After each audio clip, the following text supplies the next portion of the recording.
Welcome. I'm David Peterson, Professor of History here at Washington and Lee University. It's August 24th, and I'm in the Mason Taylor New Room with my good friend and colleague, Professor Theodore C. Ted DeLaney, Professor of African American History here at Washington and Lee. We've been discussing Ted's intellectual development. We talked a little bit about his library-oriented, religiously oriented youth. Reviewed Ted's many years working here as a lab technician in the biology department at Washington and Lee. And then I guess it was John Barrett, you said, who really sort of turned your interest toward history courses. You took a course with him at VMI. In 1979, you began taking, I guess, a course a term or so here at Washington and Lee University. And by 1983, you had pretty much decided to become a full-time student here at Washington and Lee. And at that point, you had a wife, Pat, you had a son, Damien, you had a number of civic commitments. You were active in the PTA and in the voter registration system here in the county of Rockbridge. That was an awful lot to juggle. Well, let me back up just a little bit. Not only did John Barrett turn my interest to history, but my high school history teacher, whose name was Louise Johnson, later Louise Johnson Michaels, was also very, very influential in my history and my interest in history. And so I would certainly credit those two people as the reason that I chose history as a major, or why I chose history as a profession. Mm-hmm. With regard to my civic commitments, one of the things that happened to me along the way is that I just felt a commitment to serve, and had served in a lot of capacities with regard to the community. I had done I'd been a scout leader. I'd led Appalachian Trail camps for Virginia, for a church group in Virginia. I forget the name of the church group now, and also for Massanutten Springs. So I had been doing a lot of stuff in the community. In addition to that, once I became a full-time student, I was secretary of the Board of Elections. I was treasurer of the Rockbridge Botetourt Library Board. I was, at one point, president of the PTA. I was a member of the Mental Health Clinic Board, and I was also a member of the Mental Health Association Board. And so, yeah, I did have a lot of commitments at the time that I was a full-time student at Washington and Lee. But those were things that really meant a lot to me, and things that resulted in me receiving a League of Women Voters Community Service Award at the time, and things that sort of made me feel good about myself and what I was doing in the community. So. And as a full-time student, you said you gravitated also toward art courses and toward French courses and biology courses? Well, one of the things that I tried to do is to follow the W&L requirements for getting liberal arts education, so there was a smattering of everything. The art courses came because I'd always had an interest in art, and had I gone to college as a teenager, I would have gone in as an art major. Well, you have a very distinguished artistic ancestor, don't you, Buford DeLaney? Yeah, and my grandfather's youngest brother was a famous artist, but my grandfather had another brother who was also the artist in residence at the University of Tennessee during the latter part of his career. But those uncles I never met, but maybe there's a genetic link and interest in art. But I also did wood carving here before I became a student. There was a dean named Bill Pusey, And Bill Pusey's wife, Mary Hope Pusey, had a very large house, and she had learned how to wood carve from the wood carving family that was local named Barclay, who had carved the W&L mace that's carried at the beginning of the academic processions. And so Mary Hope had a lot of wood and a lot of tools, and she would open her house up every Monday night for a group of people who came in to carve together, learning from her. And then even when she wasn't there, this room in her house would be open, coffee pot would be on, there would be a sign in the door for us to come in and make ourselves welcome. And I think that Dean Pusey was obligated to come down every time that we were there when she wasn't and admire the things that we were carving. He was something of a shy man.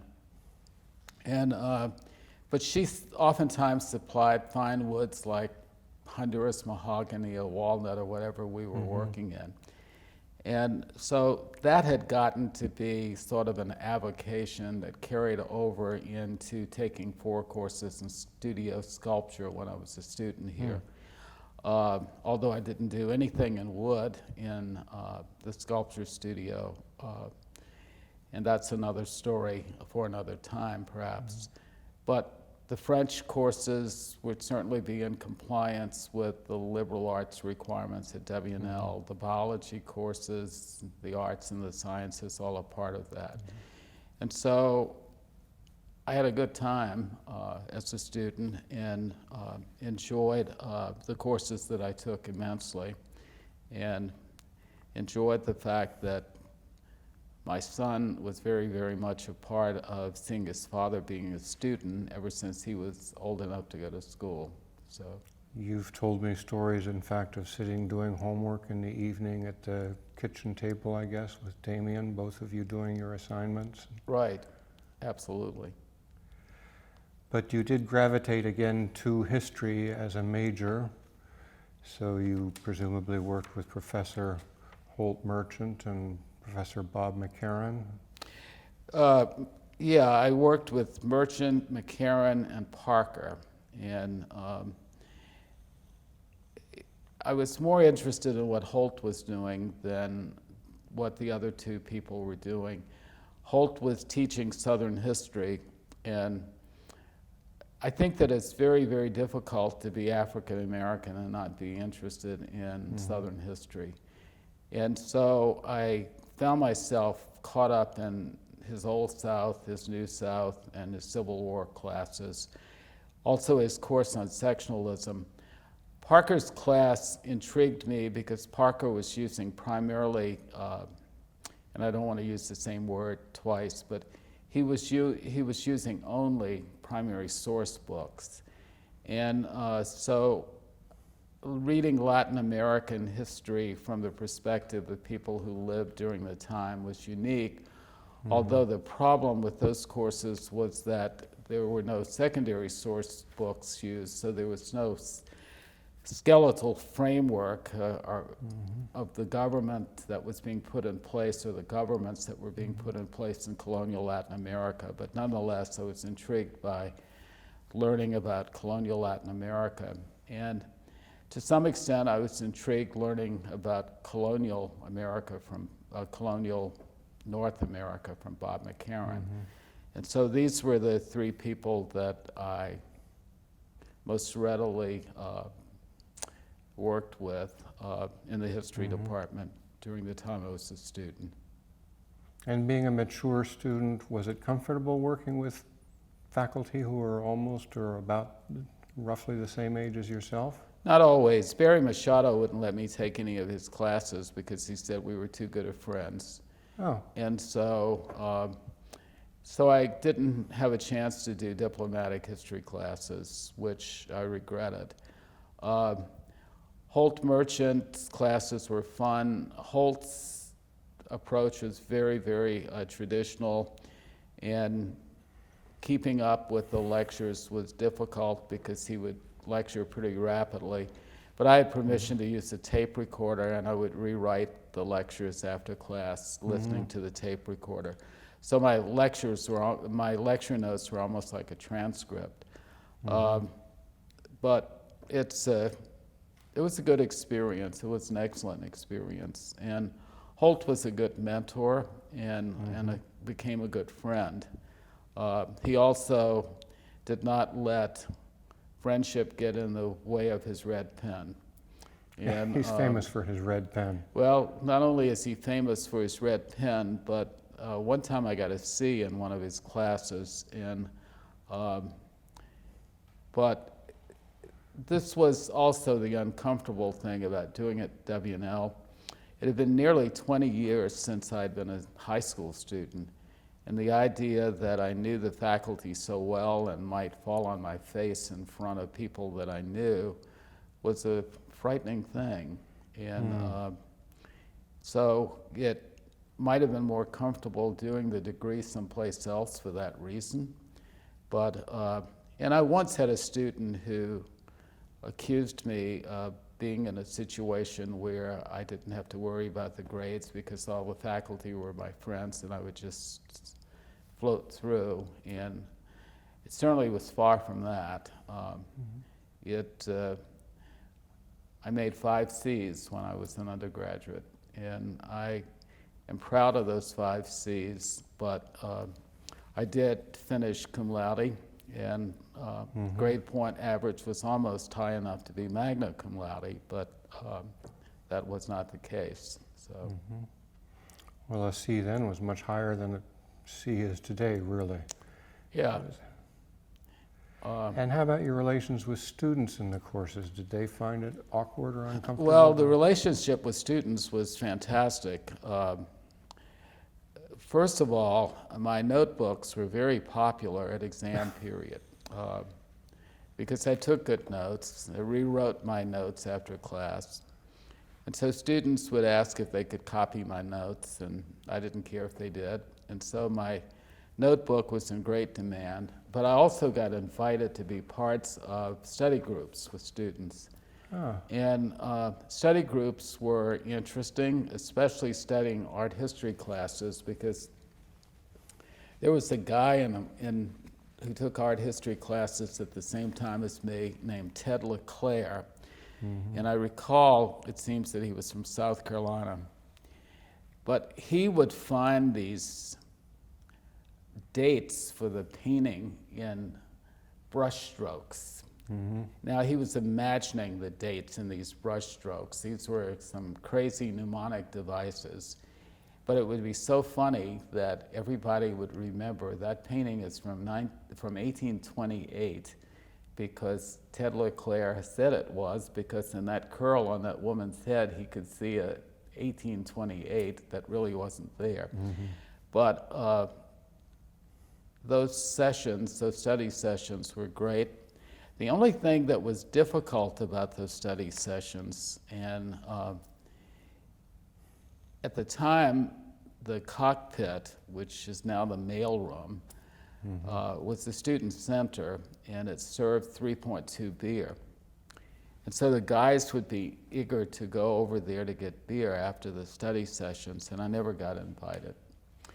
And I used to think, you know, we sat here and studied together, and we had this great rapport as we were studying together, and not to be invited to go to the cockpit to get beer afterwards was sort of a moment for retrospection. And I would think, well, they're 20 years old and I'm 40. I wouldn't invite a 40-year-old to go to beer either. So I understood not being invited, but it did feel a little lonely when you had sat there and studied with these guys and then didn't get asked to join them for a beer in the Well, the generational thing probably inserts itself. They knew you were a man with a wife and a son. And Sure, and even with PE courses. But it was an interesting time, and students were very nice to me, and I've always tried to be very nice to students in return. So. So you graduated cum laude in 1985. you wrote a 403 thesis, didn't you, on desegregation in Lexington? No, I did not write a thesis. I wrote a 403 independent study paper. And that independent study paper was on school desegregation or faculty placement, black faculty placement during desegregation in Lexington, Virginia. And I used that as a writing sample for my application to graduate school. But you didn't go immediately to graduate school, did you? I think you No, had I to did find not. a job. From Washington and Lee, I went to the Asheville School, which was an independent, a residential independent school in Western North Carolina. 200 students, 43 faculty staff members, 350 wooded acres, 3 prominent buildings, roughly circa 1900. Kind of like the English private school model, even to the extent that we didn't use things like freshman, sophomore, junior, senior. It was 3rd form, 4th form, 5th form, 6th form, that kind of thing. And it was all, when I started there, it was all male, but it coeducated, well, let me back up. It was all male boarders, but it had female day students. And by the time that I finished there 3 years later, finished working there 3 years later, they had either completed building a girls' dormitory or they were in the process, but female boarding had occurred by the time I left. About the time Washington and Lee was beginning to make that transition. Well, Washington and Lee actually made that transition before I left, or at least the decision, because the decision was in 1984. And so the summer of 1984, Washington and Lee decided to coeducate. And Asheville schools had been sort of a long drawn-out process, because there was a girls' school in Asheville that had closed down, and the name of it, well, maybe it wasn't at the time it closed down all girls. Maybe it also had boys, but it was, the name of it was St. Genevieve's Gibbons Hall, and it was a Catholic independent school. And when that school closed down, those girls had no place to go, and so Jack Tyra, the headmaster at Asheville School, convinced his board to let those girls who were local Asheville students come to the Asheville School for high school.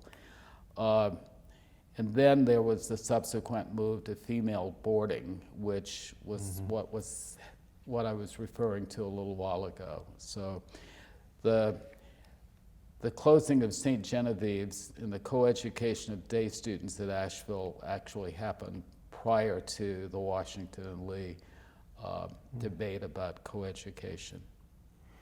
But you didn't stay at Asheville very long, because I gather you received a very remarkable letter one afternoon. Well, that's not the only reason I didn't stay at Asheville very long.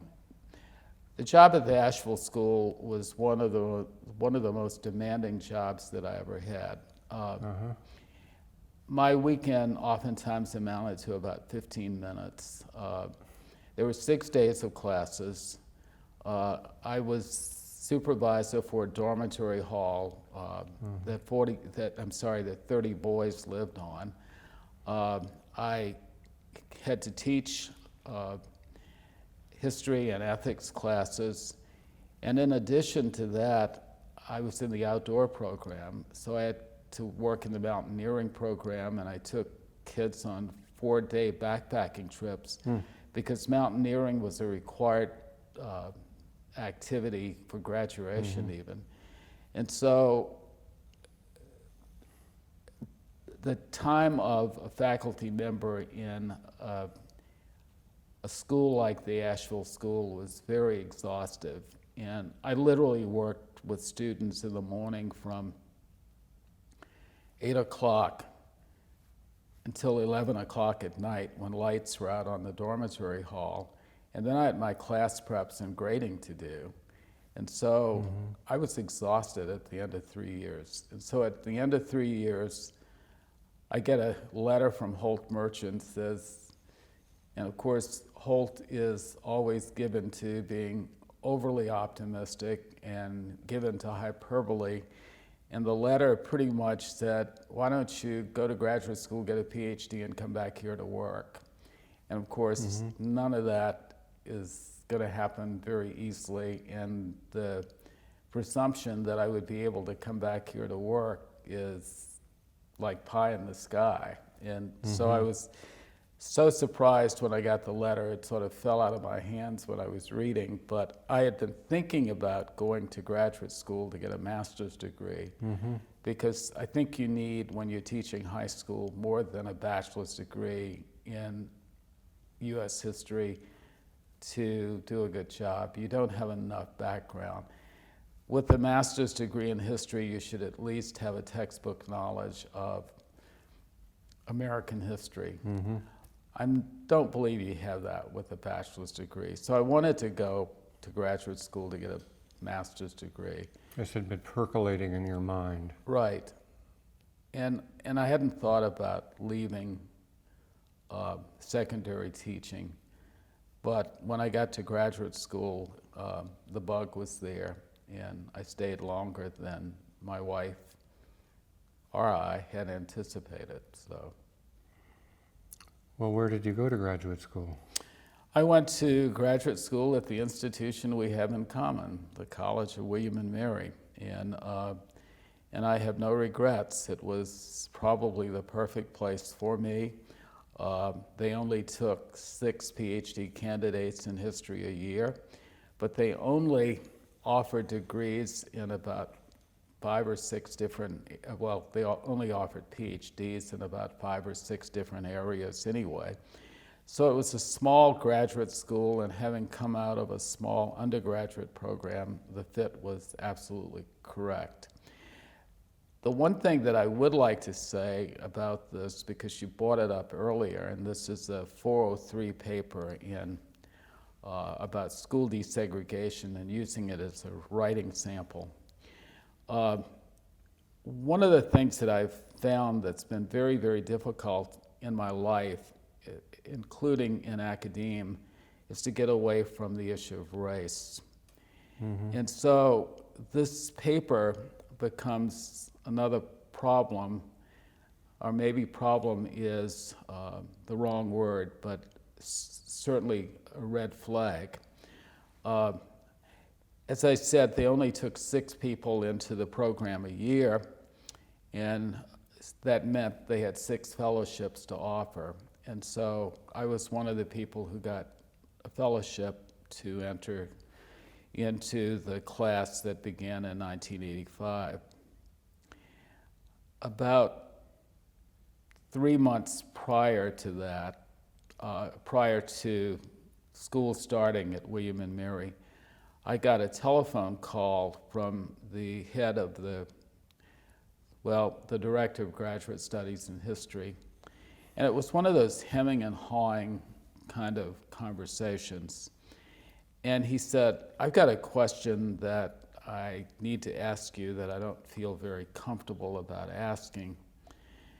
And he said, I've read your writing sample, and based on your writing sample, might you be black? Well, I was a little bit surprised, and anybody could have written the paper that I wrote, but because it was on a racial topic, the question comes out. And so then he says, well, I've got another question to ask you. The state of Virginia has got this special fellowship that is administered through the State Department of Higher Education that would allow us to take another student if you would turn down the fellowship that we offered and take this state-sponsored fellowship that is targeted for African American students.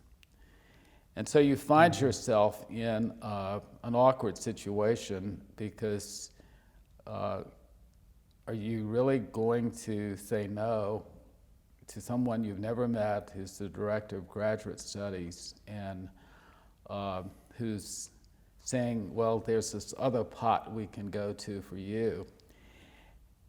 And there were times that I regret it because the fellowship would come late, and it would come late after bills were overdue.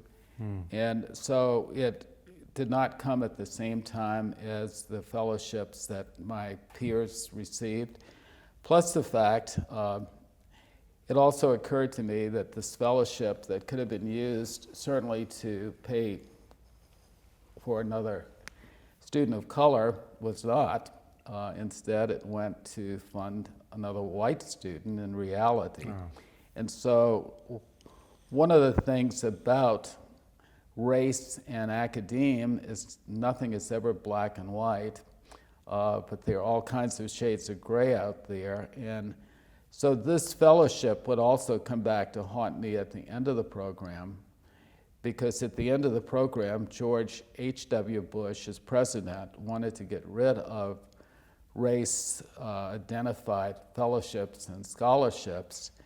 And so the College of William and Mary wanted me to talk to the Washington Post. And this was one of the reasons that I thought it's time to leave William and Mary and maybe take an ABD fellowship at a place like W&L, because there's this tug of war about this fellowship that I had regretted accepting in the first place, but now it's involving presidential policy. And so I gave an interview to the Washington Post, and I said the same things to the Post that I said to you. So in reality, the fellowship went to fund a white student because I agreed to give up the fellowship that I had been awarded and take this other fellowship instead. And so it's an interesting thing. You never ever get that far away from race. And for people who have questioned me on never forgetting about race, it's matters like this that cause you not to forget. In other words, your effort to be cooperative and to be a team player led to an awkward identification between yourself and the fellowship, and right, and the misperception that you were getting special favors. And why should a paper that was written about black teacher displacement during school desegregation signal the director of graduate studies that I might be black? And so it was an awkward moment. Certainly it was a moment that has not easily been forgotten. But I loved William and Mary, and I certainly had a great experience there. And if I'm correct, your dissertation actually was fairly distant from desegregation in Lexington. It was... Well, I wasn't really interested in doing desegregation in Lexington as a dissertation. What I was interested in doing with a dissertation was a history of free blacks in Virginia that sort of would, well, my real hero in history had been John Hope Franklin, who was the esteemed black historian who took his PhD at Harvard in 1938 and published his dissertation, which was on the free black of North Carolina. And so my idea was to do something like that in Virginia. Eugene Genovese, who ended up having more profound influence on me than anybody in my educational background, was at William and Mary when I went there, and to beef up the 19th century part of the American PhD program. And he looked at me and he said, "You don't have time to write that dissertation." He said, "It would take years and years and years and years to do that research. You've got a family. You need to find a quick and easy dissertation to write so you can get back to working and supporting your family," which was good advice, which was absolutely incredibly good advice. And so William and Mary, being the small place that it was or is, and you get as you well know, the people who matter the most to you outside of the history department when you do a degree in history are the reference librarians and the people in special collections. And so there was this wonderful lady who I still hear from in special collections named Margaret Cook. And Margaret Cook said, you know, we need a good biography of Julia Tyler. Well, I know biographies are out of vogue for dissertations, but this promised to be the quick and easy dissertation that was available. I thought all the papers would be at William and Mary. They were not. There were more than 16 linear feet at Yale. There were papers at the Free Library in East Hampton, New York. There were papers at the Virginia Historical Society. There were papers at the Library of Congress, and so they were scattered every place. And but nonetheless, I was able to finish up in a total of 5 years, including class work, comprehensive exams, and getting the dissertation done. So. And part of that time you spent as an ABD at Washington and Lee, correct? Yeah, and the ABD program was my rescue because I was really afraid. William and Mary had promised me funding through the completion of the dissertation, as long as it didn't go forever. And I was really afraid that I was going to lose funding with this when the President of the United States starts questioning fellowships like the one that I had. And so W&L was looking for ways to attract people of color to teach here. And so one of the ways that was common practice in the late 80s, early 90s was through ABD fellowships. People who had taken the comprehensive exams in their field and could come, and W&L offered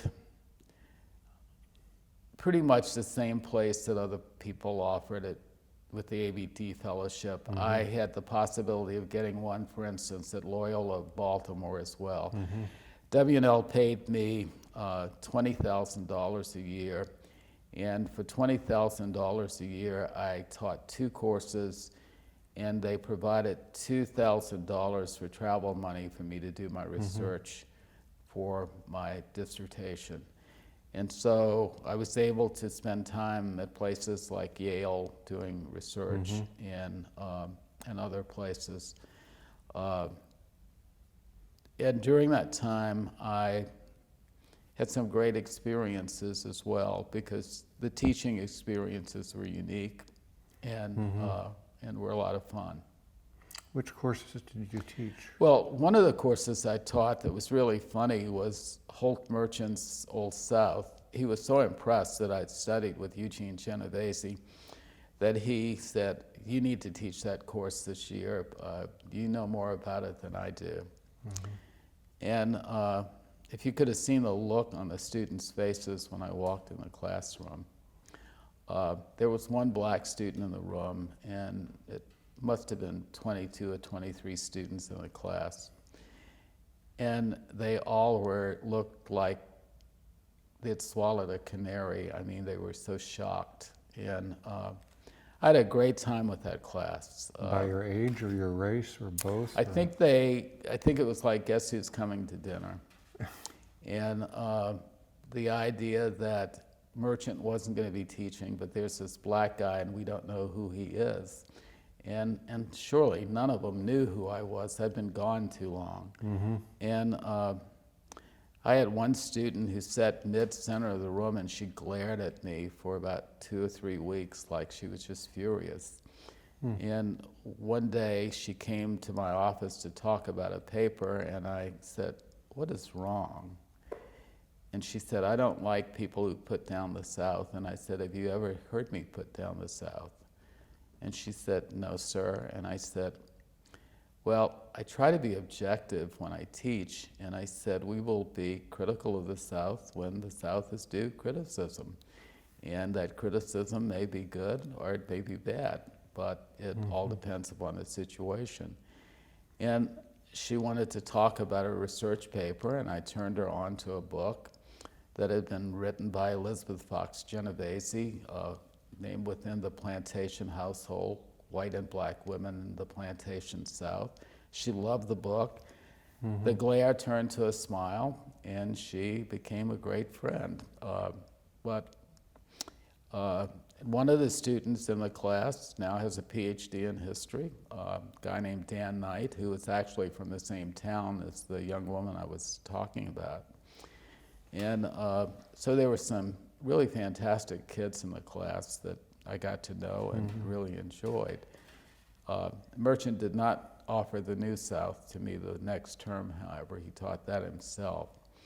So I think that what I had to do the next term was to teach the U.S. domestic history of the U.S. since 1945. And It's quite a switch. it was quite a switch and took a lot more preparation. Yes, it would be difficult to be teaching with a student glaring at you for half of the term. Would you say that was typical? Would you say there was a... Well, it wasn't half the term, about 2 or 3 weeks of the term, Right. which would amount to 6 to 9 days. But It's a tough way to start. it is a tough way to start, but she's a wonderful person, and I still have communication with her. So you were at WL for 2 years and you went up to SUNY Geneseo.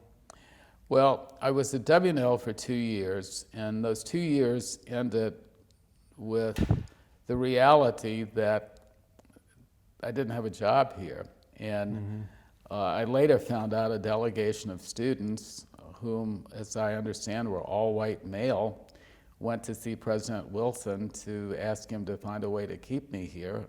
I'm glad I didn't know in advance. I'm glad that I learned that after the fact. But I was deeply flattered. But I went on the job market and might have ended up someplace other than SUNY Geneseo had I finished the dissertation. But that was the only offer I got, but the dissertation was far from complete when they offered me a job. So going from here to Rochester, New York was a real experience, but it came at a very, very difficult time in my life as well, because as you well know, the AHA interviews for jobs fall during the Christmas holidays, and really toward the after side of the Christmas holidays. And that Christmas was probably a really traumatic Christmas in my life, because my younger brother died of a first-time heart attack on Christmas Eve that year. And so when I went to interview at the AHA, we had just buried my brother. I'd just come from the funeral, in fact. And the meeting was in Washington, D.C. And so it was the circumstances under which I was interviewing for a job and with an incomplete dissertation were not the best in the world, for sure. But I did get this job. But there again, the job was, race entered the conversation again, but in a not so forthcoming way with this particular one. I thought that I was applying for a job to teach Civil War there. And nobody corrected me on that. And when I got there, I discovered that my office mate, who was newly hired, was the new Civil War historian. And certainly she deserved to be. She was the student of David Bryan Davis. She had a PhD from Yale, a newly minted PhD. She was absolutely brilliant woman. She had also been James McPherson's student as an undergraduate at Yale, and he is the preeminent Civil War historian. And I discovered there that I would be teaching an African American history class, and I was told that I would be teaching it through biography, and it would be 20th century, but I would start with Frederick Douglass, who died before the 20th century, and I thought, why am I starting with Frederick Douglass? And I was told, because he is ours, he is buried in Rochester. And and I was just furious, and I thought, you don't teach African American history as a great men's history class by looking for biographical figures, outstanding figures in African American history, and to start with someone who clearly is a 19th century character when the course is going to be 20th century African American history, just infuriated me, and it was like surprise, surprise, surprise. And I shouldn't have been surprised, because John Hope Franklin wrote an essay, a collection of essays that I have in my office, about how even though he was trained in Southern history, he kept getting pushed into African American history. And so that was what my experience was, that somehow I was being pushed into African American history when my training had been Southern history. And it's really difficult to divorce those two fields. But there again, I thought that they were a little bit disingenuous with the interview, and certainly have never articulated that publicly before, but it did bother me.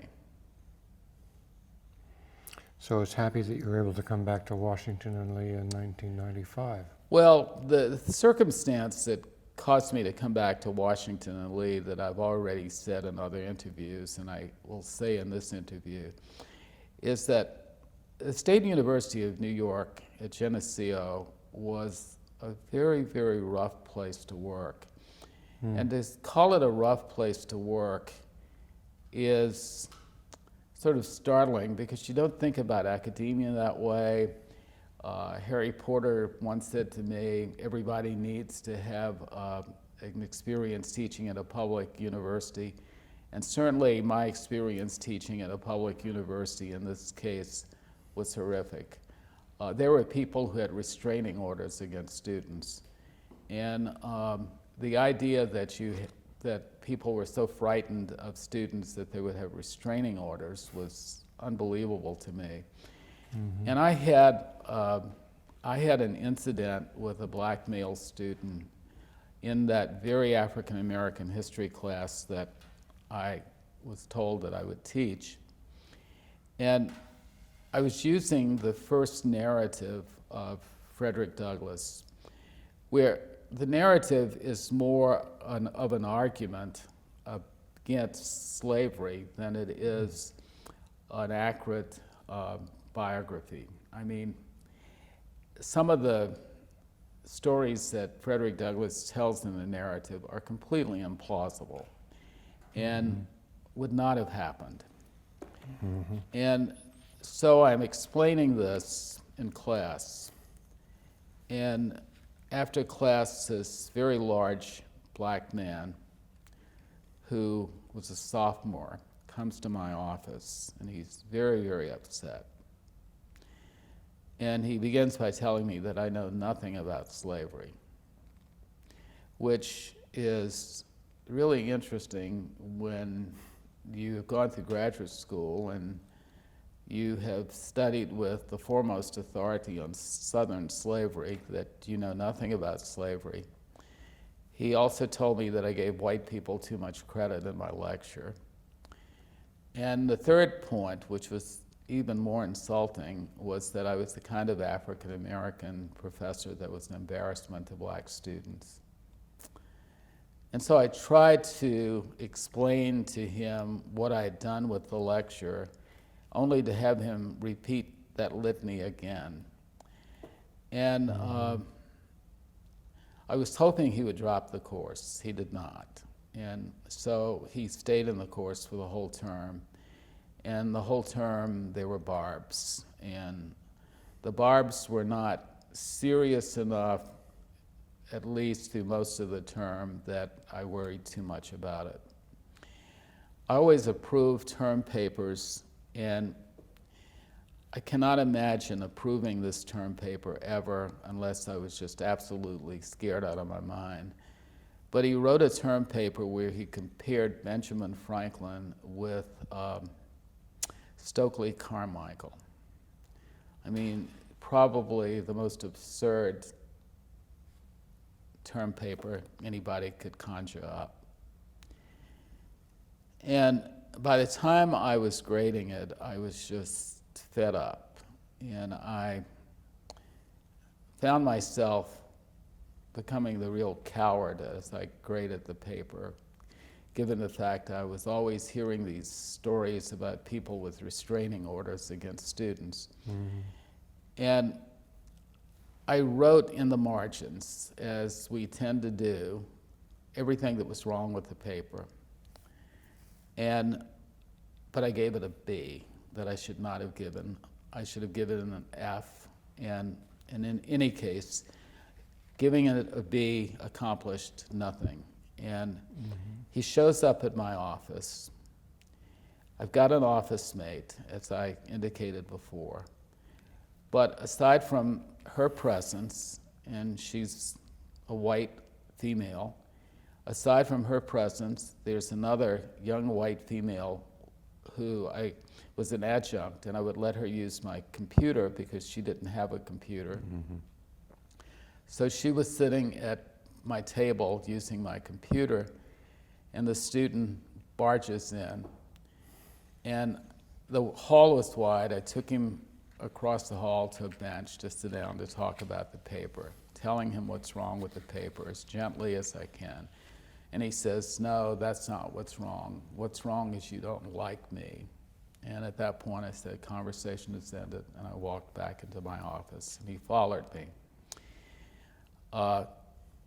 He's huge. He's 6'5", and he's large with it, and he's blocking the door. And my office mate is on the telephone. My friend Carol is on my computer.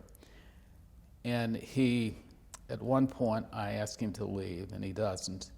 And I went over and I put my left hand on his shoulder, and I said, "Leave." And then he starts screaming, "You laid hands on me." And I could not have been more thankful for Carol and Judith being in the office when this happened, because they saw what happened. And then he stood in the hall calling me all kinds of names, including house nigger. Mm-hmm. And then he went to my department head and complained, and he went to the dean and complained. And those are the times that you learn how little clout you have when you're a faculty member. The downside of this was the dean of students was absolutely terrified of this guy, and I got no support from her at all. The affirmative action officer on the campus telephoned me that day and said, "You're going to have to file a complaint against this student, because if you do, no student on the campus will have any respect for you." And so I thought, this is turning into a real ugly situation, and it got uglier. My department head told me the student didn't trust me to grade his final exam, and I said, "Well, I guess he has a problem, because I don't know who else will grade his final exam." And the guy said, "You're going to grade it, but I'm going to look over your shoulder." Well, this guy's specialty was Latin American history. And so at the end of the year, I was at a cocktail party, a faculty cocktail party, and learned more about the student. Somebody from the English department told me that the year before, he had threatened a Puerto Rican guy who was dating a black female student, "Leave our women alone," and so intimidated the Puerto Rican student that the Puerto Rican student defended himself with a razor, and ended up getting expelled for it. But about 3 or 4 days after that incident had happened, Bob McCarran called and said, "How would you like to come back to Washington and Lee?" And I thought, anything to get out of this place, anything. But coming back to Washington and Lee also meant that I would be coming back to a place where there was civility. And I'd never, ever in all my years known a faculty member to have a restraining order against students. And that seemed to be commonplace at Geneseo. So it didn't take me 5 minutes to say I'd love to, and Bob said, but we don't want you next year, we want you for the following year. So he said, that'll give you a chance to get the dissertation finished and Damien to finish high school up there. And Damien was in a Jesuit high school in Rochester that was a damn good school and probably the best school that he had ever been in. And so it made the following year a lot easier, knowing that at the end of the year that I was going to get a divorce from Geneseo. Although at Damien's graduation, the son of the provost was also graduating, and he stops at my seat and says, I understand you're leaving. And I said, yep. And he said, come to my office on Monday. I want to make a counter offer. And I said, no, thank you. Not even interested. Not interested in the least. And so that's my Geneseo story. And except for that particular student, the other problems I had with students were minor. I once had a student, I was teaching the early Republic, the United States 1787 through 1840. And once again, I approved term papers. Had a student who turned a term paper in on the New Deal. And so when I collected these term papers to go home to grade, and when I came to his term paper, I was totally shocked. And I thought, I'm not grading a paper for the 1940s, and it's outside of the parameters of the class. So I go into the department head, and I said, why do you think this student turned a paper in to me from the 1940s when I'm teaching the early Republic? And he looks at me and he said, because that's the only one he could find in the fraternity file. So, and that kind of thing would not have happened here either. The idea that you're going to turn in a paper that it wasn't even related to the class that you were taking. So it was a good place to leave. It was a very good place to leave. So you come back to Washington and Lee in 1995, and it's changed a good deal from the Washington and Lee that you'd known when you were a lab technician in the biology department, hasn't it? No. The only thing that's changed is women are in classes, and there are more women on the faculty. It's the same conservative, mostly white school that I left. And as far as diversity of opinion was concerned, the women students shared the same opinions as the male students. So it was a conservative, undiversified place.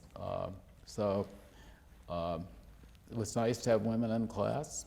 It was great to have women in class, but it had not changed that much. But you threw yourself into your teaching, didn't you? I did, and with great fun. It's a great place to teach, and it's a wonderful place to work. And colleagues are always fantastic. The kind of civility that exists in this community is just absolutely wonderful. Civility among the student body as well as civility among the faculty. We can't go through the whole list of all the courses you've taught, but you developed quite a few courses. I mean, originally your assignment was to teach U.S. history. Well, that was my original assignment. My original letter was that I was to develop a 2-semester course in African American history. So there again, you know, I'm coming to Washington and Lee, and there's nothing in my transcript that says that I'm trained in African American history. My major field was 19th century U.S. South, and my other field was colonial America, and my third field was colonial Latin America. And so once again, My appointment letter says developing a 2-semester course in African American history. One of the problems with bringing me in was they were barring against Bob McCarran's retirement as a way of bringing a black professor in at a time when I think there was only one full-time black professor on the undergraduate campus. But African American is the wedge for bringing me in, and so I have to develop that. And it took a lot of work to develop that because it was teaching material that I hadn't taught before. Now, the interesting thing is what becomes transformative for me. Even though initially there was some resentment that I'm always being hired to teach African American, I was happy to come back, but then I also developed this great love for the discipline that I ended up having to develop, especially when I got to developing courses on the civil rights movement. That was a real high time for me. Teaching African American from colonial to 1877 is mostly teaching about slavery, and not something that's very uplifting, although I found ways to bring a lot of successful free blacks into those courses and to talk about those free blacks who were writing narratives, or those runaway slaves who were writing narratives, etc., rather than providing another course on slavery. But then I also developed a course on comparative slavery, comparing slavery in the Caribbean, Brazil, and the United States, which was one of my favorite contributions to the curriculum. I also, because I had studied ethnohistory in the history department at William and Mary, added a course on northeastern woodland Indians in the early colonial period. I'm sorry? This is natives and strangers? Natives and strangers, yeah. The contact between European colonists and American Indians. So. But you've continued to grow along those lines. Your Freedom Ride course has been a spectacular success, and the Harlem Renaissance, I mean, you pretty much grew into the position that you were. And Harlem Renaissance may be the most successful course that I've ever taught. The first year, it was not. The second year that I taught Harlem Renaissance and the Jazz Age was just spectacular, and I intend for that to be my swan song winter term. The Freedom Ride course, traveling 2,600 miles through the South to the hot places of the civil rights movement, was a lot of fun, and doing it with Washington Lee students made it really special because the students were cooperative and seemed to get a lot out of it, and it was just absolutely great experience. The only regret I had is I became more and more paranoid about there being a bad traffic accident with students in a van for 2,600 miles, and so 5 times was enough. And while you were doing all of this teaching, you also were doing a tremendous amount of service, weren't you? Yeah, but sometimes the service sort of is something I don't notice, because I did service in a couple of different ways.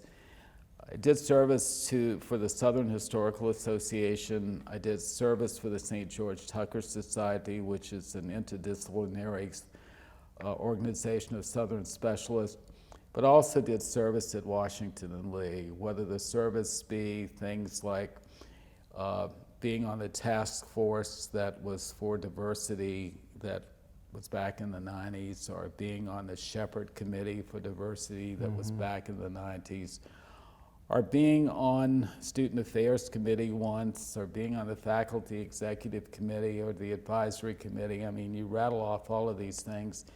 And then the working group that found a way to commemorate the Robinson slaves, and of course last year the commission. But